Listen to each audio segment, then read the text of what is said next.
promote a jihad, this is haram. And keep yourself away from this situation is fard.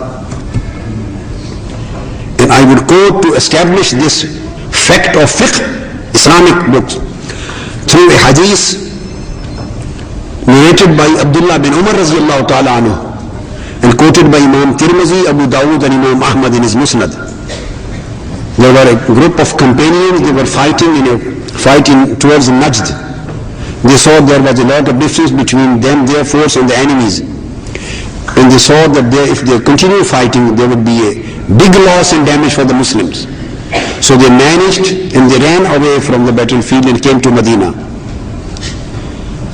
After this act, they had some strain and stress on their mind, whether their act was permissible, a good act or wrong. So with this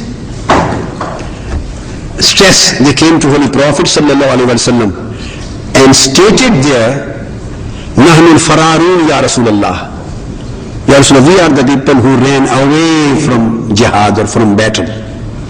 Holy Prophet said, "No, qala la, bal antum makkarun." You are not the people who ran away, you are the people who were safely returned to the place.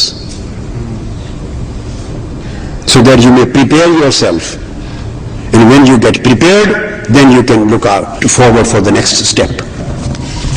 So this is the basic concept of jihad.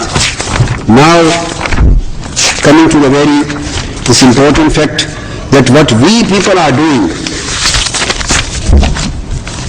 as far as the spreading of Islam is concerned, future of religion, future of Muslim Ummah, West, the inimical West, the hostile West, I am talking of the hostile West, has adopted hostile strategy for Muslim world. One for propaganda and propagation, and one for their activities. They are promoting the bad image of Islam through their biased media. No doubt and no need of discussing this thing in detail. Everyone is very well aware of the fact. Number two, very significant point which I want to make clear is their hidden support, although they are apparently condemning the terrorism, but they are the people, even in the Muslim world, who are providing hidden support, who are funding, who are promoting the extremistic and terroristic groups for their own aims.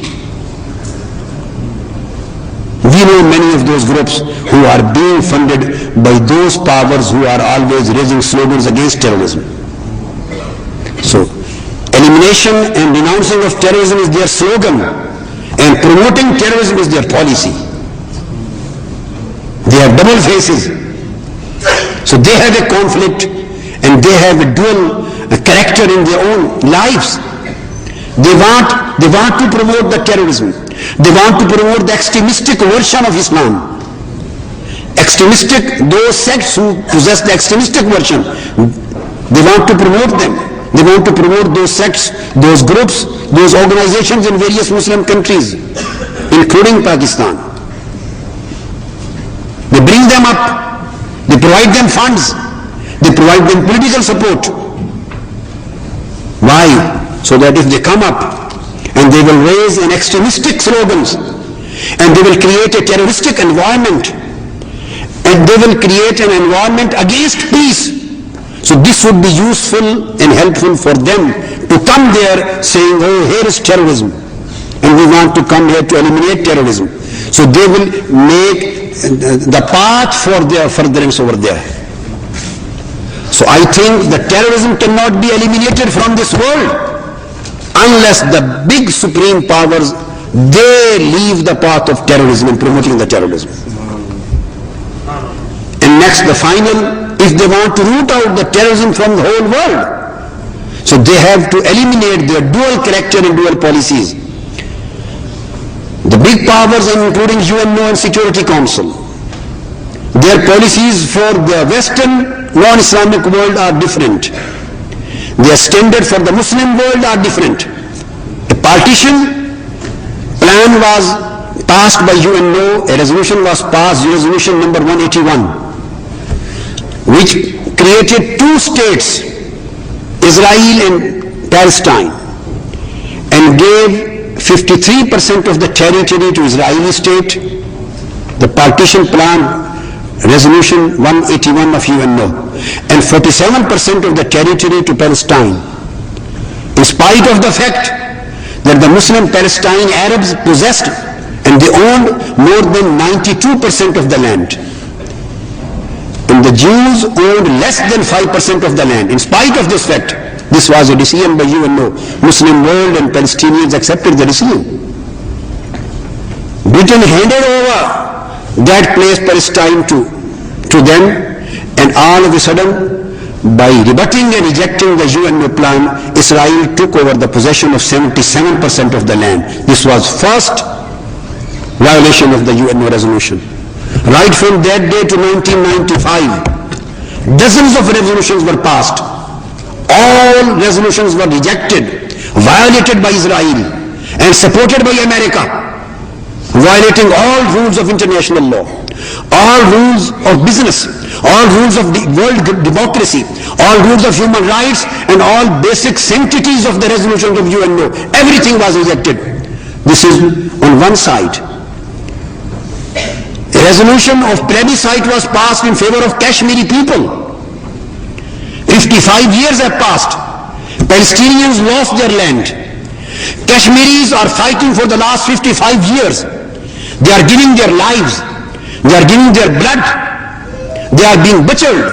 They are being killed, outraged. But in spite of this 55 years of long fight, their right of independence, right of self-determination, right of independent plebiscite, which was formally recognized by UNO through a resolution in 1947, was never executed. Their human beings are being killed. Their blood is being shed.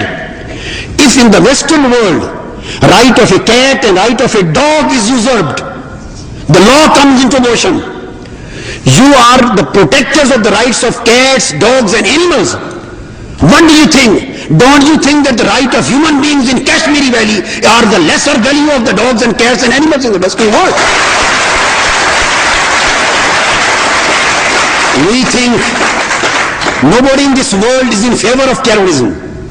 But you have to go and search for the basic main root causes.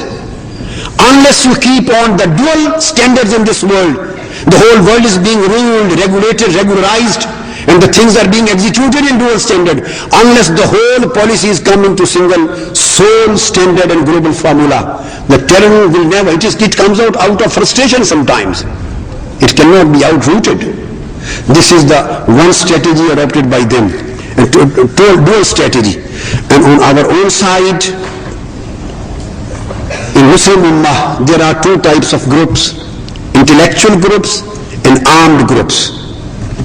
Unfortunately, this is my duty to give this message to them too, in good faith and sincerity,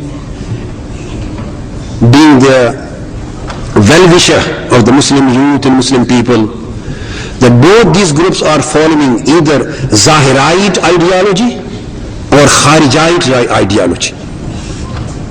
This is specifically for the youth, for the learned people.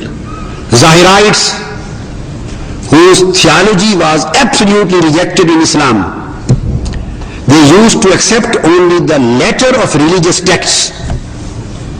They did not go beyond it to deal with the real aims and objectives and purposes of Sharia of Islam. They were always just stick to hukm, and they neglected the hikmah. These were Zahirites who just took the hukm in their hands and neglected the hikmah. So they cut half of deen. So their view became damaging for Islam. And يُعَلِّمُكُمُ الْكِتَابَ وَالْحِكْمَةِ, this was against this Quranic verse and Quranic order.